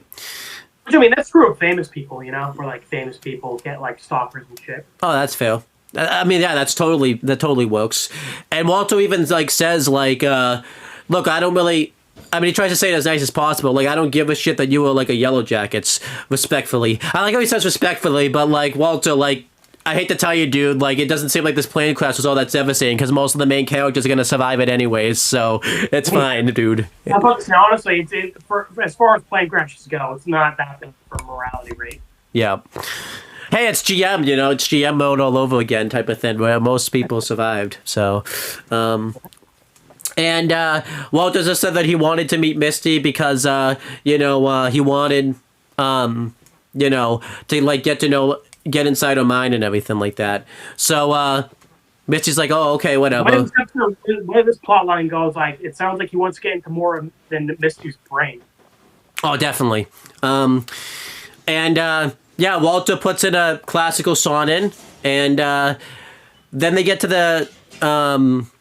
They stop at a restaurant, and we get to kind of find out about Walter's character. What's his deal? We got like a little bit of backstory behind him. He's a very famous actor. He was a star in Lord of the Rings, and he had an appearance in Red vs. Blue and Spy Kids 3. Yeah, it's good stuff, But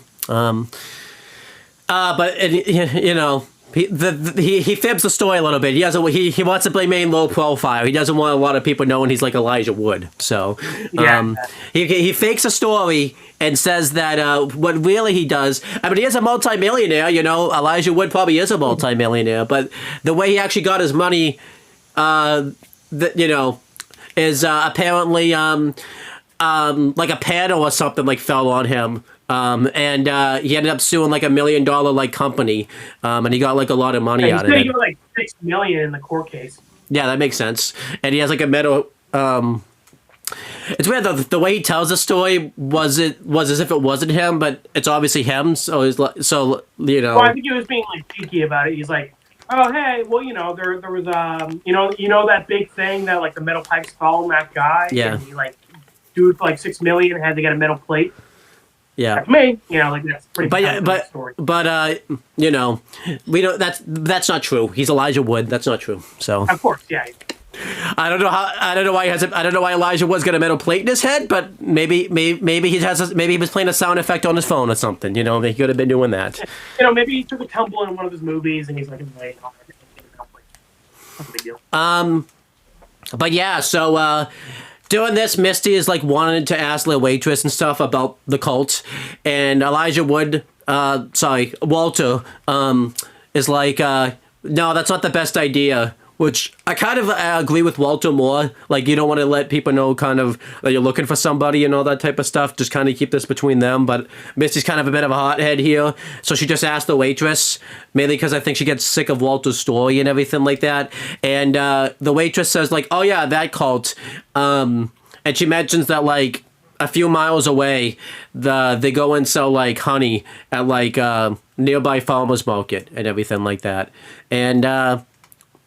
they go to the farmer's market, and again, just this was kind of way too much of a coincidence. What a coincidence! They don't go there the same day that Misty and Walter are doing this quest. It happens to be the same day that Natalie and like Lisa like go out. Yeah, the reason the cult isn't there is because obviously Natalie and Purple Fork Lady like ditch the farmer's market to go see the mom. I know you've bitched about coincidences before, but this one was a really big coincidence. Way too much of a coincidence. They even say earlier, like at the restaurant, like, oh, it's Tuesday. Wow, what good luck. And then of course it's the one Tuesday where they don't go there. It's like, wow. Yeah. Fucking crazy.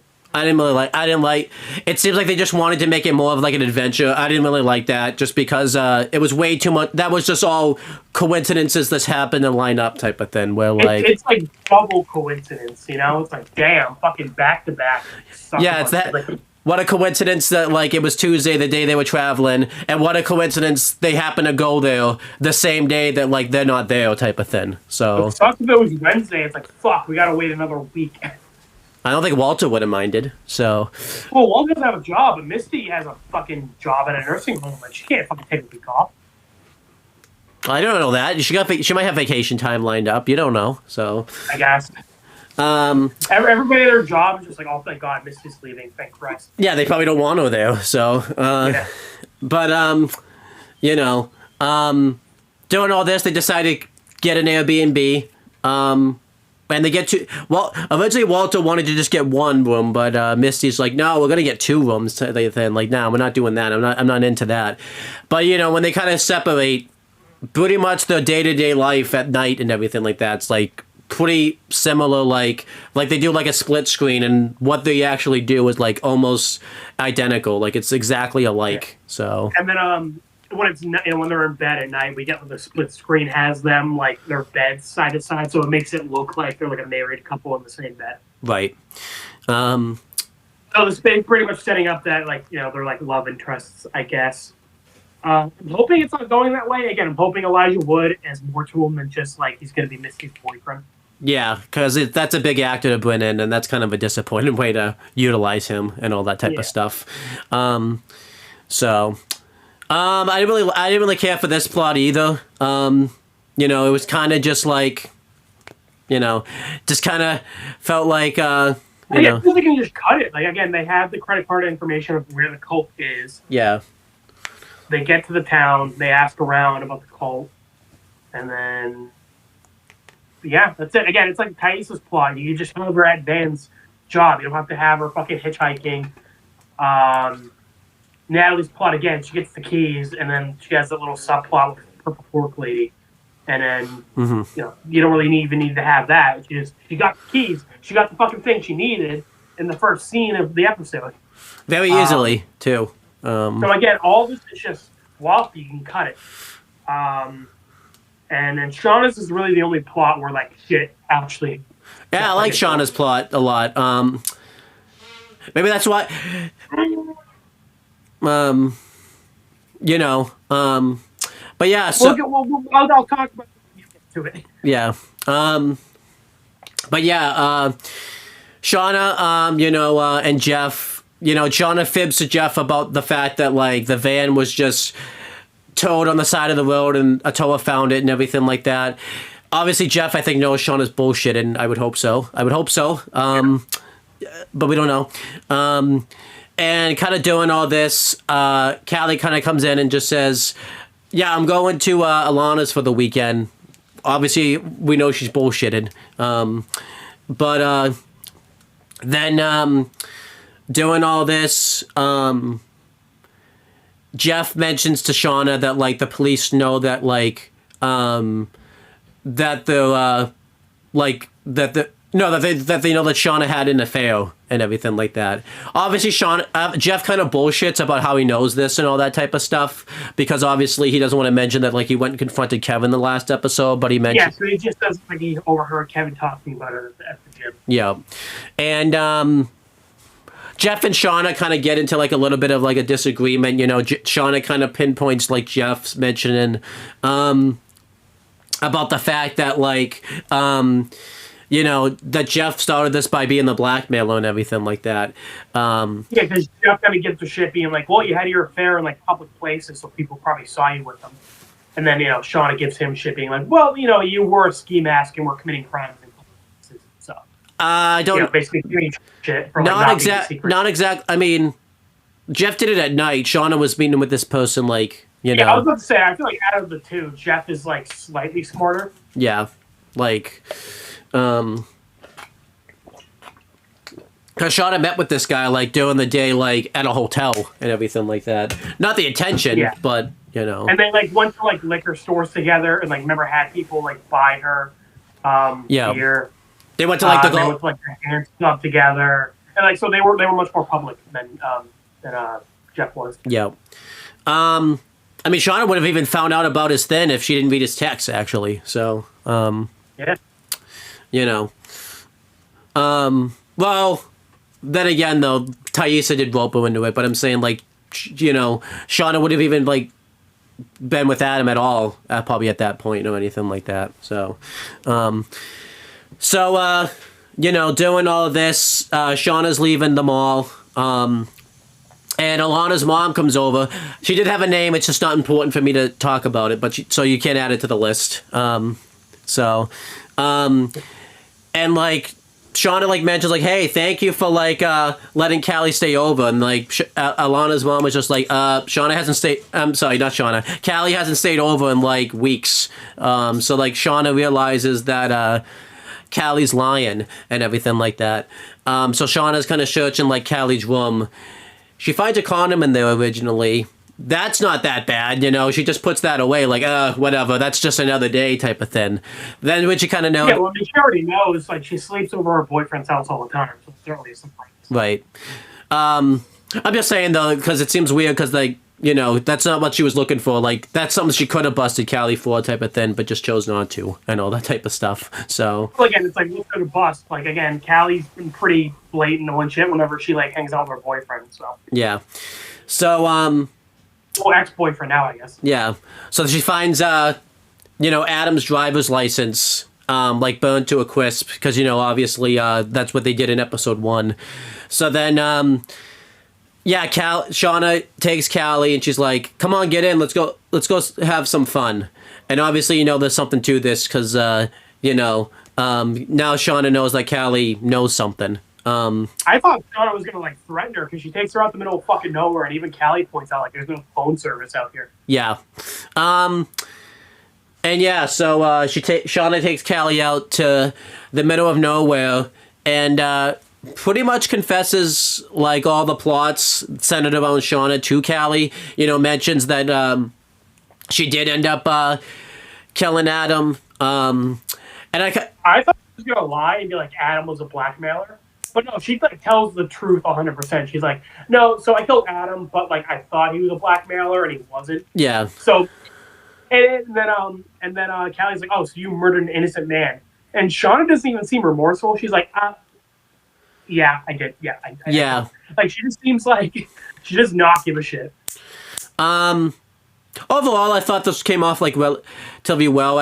I feel like Shauna just told Callie because she knew Callie was onto her, not really to like ease her conscience. Yeah, that's the idea. Well, I'm glad she was like, if she's gonna confront Callie on it, telling 100% of the truth is like, okay, cool. She worded it really bad, but to be fair, I do like when Callie is like, I bet you dragged Dad into this, like helping you cover up the murder. And then Donna brings up like, well, he was the blackmailer, so like your dad's not squeaky. Yeah. If anything, he dragged her into it pretty much, actually. So, right. But then Sean is like, listen, the blackmailing stuff is like, we did some bad stuff out there, and like, I don't want to talk to you about it. Maybe I'll talk to you about it one day. But like, is that enough for now? And then Callie says, yeah. And Owen, I literally like screamed at my computer, no, what the fuck? I literally like said that out loud. I was like, what? No, that's not okay. No, not, yeah. That's no, the conversation does not end there. That's fair. I thought there should have been more to the conversation. Callie went, yeah, like, okay, because again, Shauna didn't really justify herself. She's like, yeah, I murdered an innocent man because I thought he was the blackmailer, but it wasn't. Right. Like, okay. So, I mean, because Sean's like basically like, okay, look, Sean, like, Callie, you need to keep this a secret. No, what the fuck is wrong with you, bitch? Are you fucking serious? I mean, And also, again, Shauna just confessed to, like, fucking murdering an innocent man. But then when it's, like, the YellowJackets, it's like, listen, I still can't tell you about that. I'm like, are you fucking serious? Yeah. No, not you. Okay.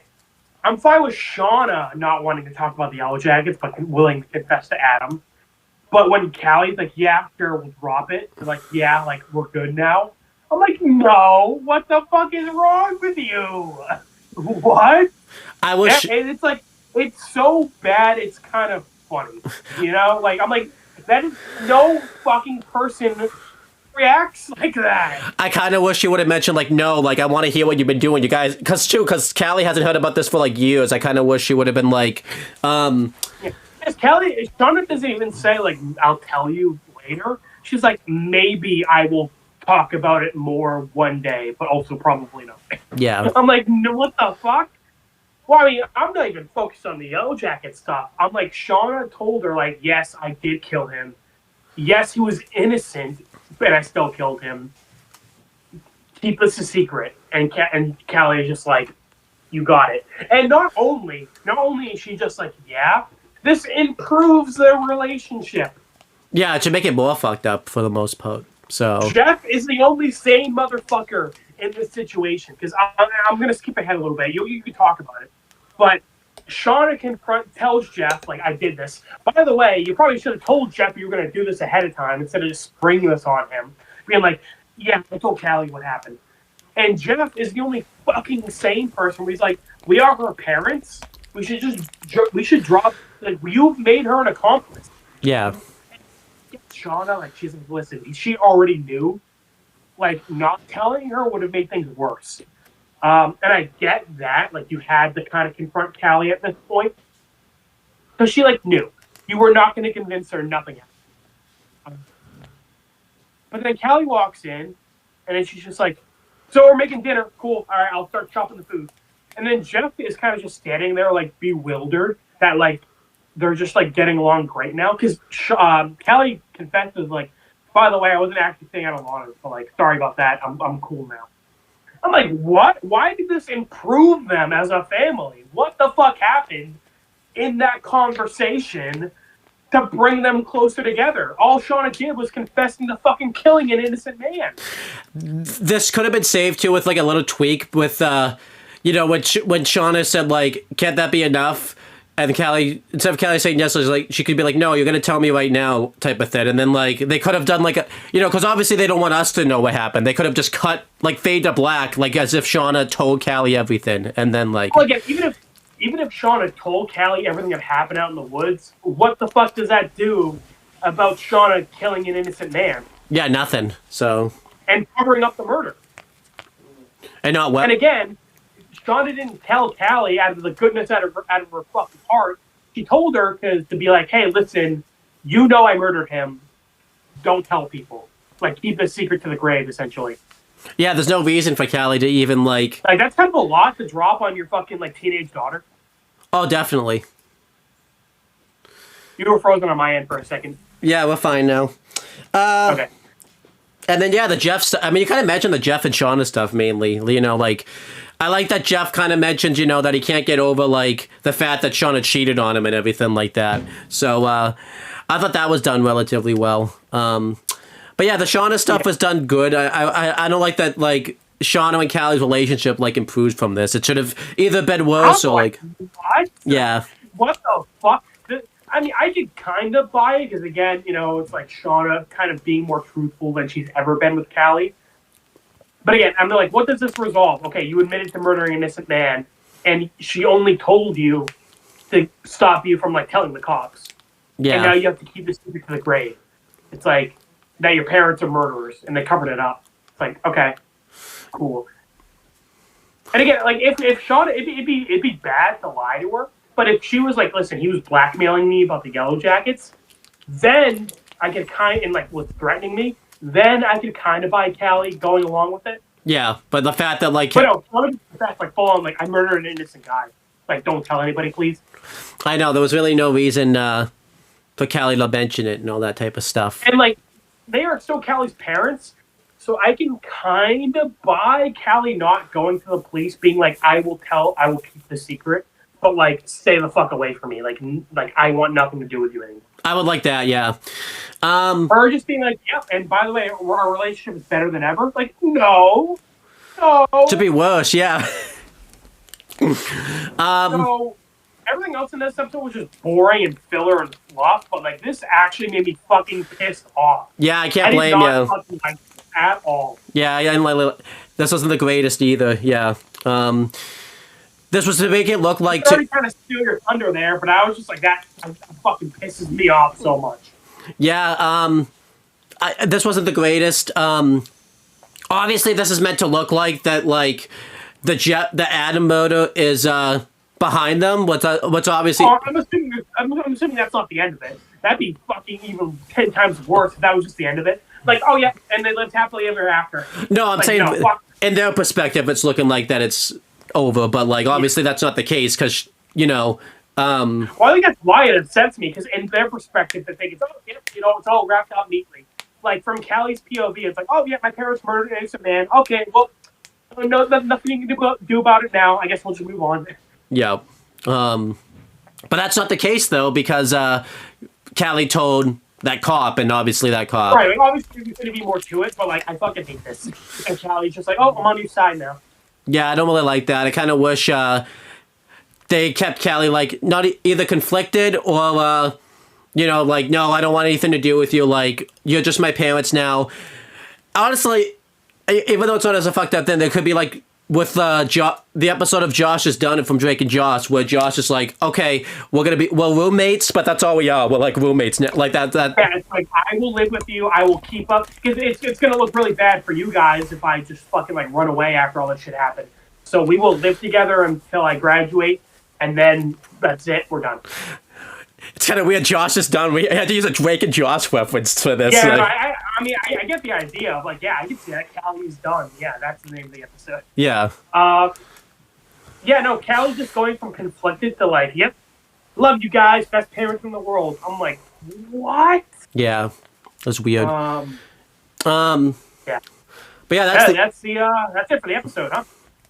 Yeah, this episode was kind of weird. It was kind of a lot of fluff, and I think it sucks. I give it a D. I do not like it.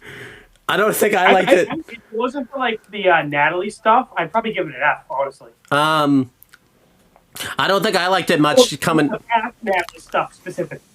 I don't think I liked it much, kind of coming back and talking about it and everything like that. Yeah. I might go. Honestly, a little worse. I might go D-, mainly because they fuck. Really? That's interesting, because when we talked earlier, it seemed like you liked it more than me. Yeah, I think I hated it. Also, because I'm thinking about the van thing, how much they fucked that up too, type of thing. So. Yeah. Yeah, honestly, D-. That's where I'm at. Yeah. Oh no, that's not good. This is only episode 4. We're like halfway through the show. Yeah, well, it's also funny because the last episode you said might have been the worst one in the show, and I'm like, oh wow, okay, well, I mean that's okay. That was like a C or something. We can improve from that. No, this shit was fucking way worse. I was like, what the fuck? It's not good. Yeah. Yeah. So this isn't good. Hopefully the next episode improves from that type of thing. So Yeah, I mean, I mean, you don't got to try too hard to improve from this. We might have to have if we keep having episodes like this, we might have to have a conversation about whether or not we're gonna continue. You're gonna want to keep watching the show type of thing. So. I'll keep watching them, but so far I'm like, season 2 is not looking too great. I think you know what I was talking about when I said the present's a mess now. When I was like, yeah, that's an understatement. Yeah, so Cast is still okay so far. Again, I don't give a shit about Mari and Recast Girl. Fuck them. Yeah, so all right, well, yeah, I guess. On that happy note, check out his channel. Check out Putz Paws. I didn't do anything last night, but I did start that script the other day, so that's cool. Aside from that, fuck you all. Be here next time for Yellow Jackets Season 2, Episode 5.